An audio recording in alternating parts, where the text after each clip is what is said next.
Hello, hai, Assalamualaikum guys. Video lepas kan aku ada cakap nak baiki aircon kan. Sebab aircon aku ni dia kejap sejuk, sekejap keluar angin je. Kejap panas, kejap sejuk lah orang kata. So, jom kita pergi ke bengkel. Sekarang ni aku ada kat Jengka. Kita pergi ke bengkel Jengka 8. Kedai apa? Pak Dul. Jom kita tengok apa yang rosaknya guys.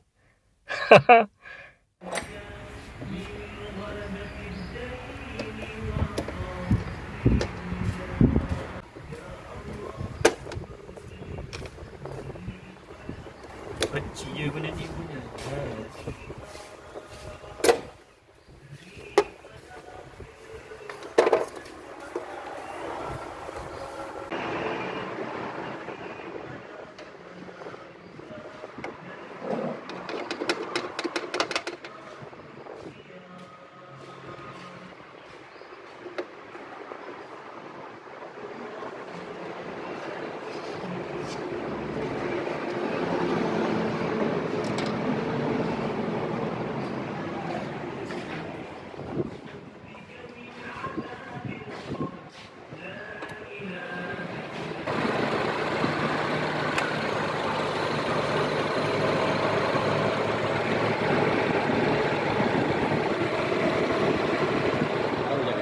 Alah.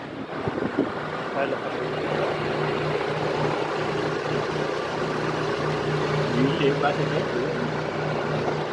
Bilik ni pun lain eh. Itu macam tu je. Itu original Toyota. Benda kecil je rupanya.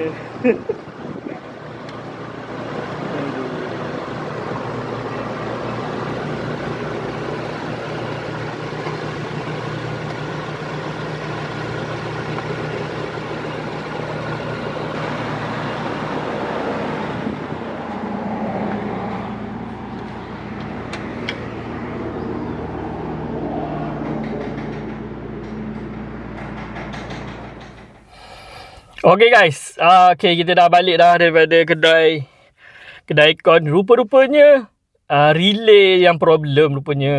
Relay yang lama tu memang relay asal daripada kereta ni dulu tahun 2006 lagi tak pernah tukar.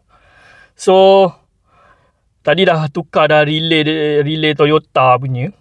So alhamdulillah dah kembali elok balik dah aircon aku. Okay, so apa-apa korang kalau macam aircon kejap sejuk, kejap panas, cuba check relay dulu, okay? Okay, kita jumpa lagi next video. Assalamualaikum, bye.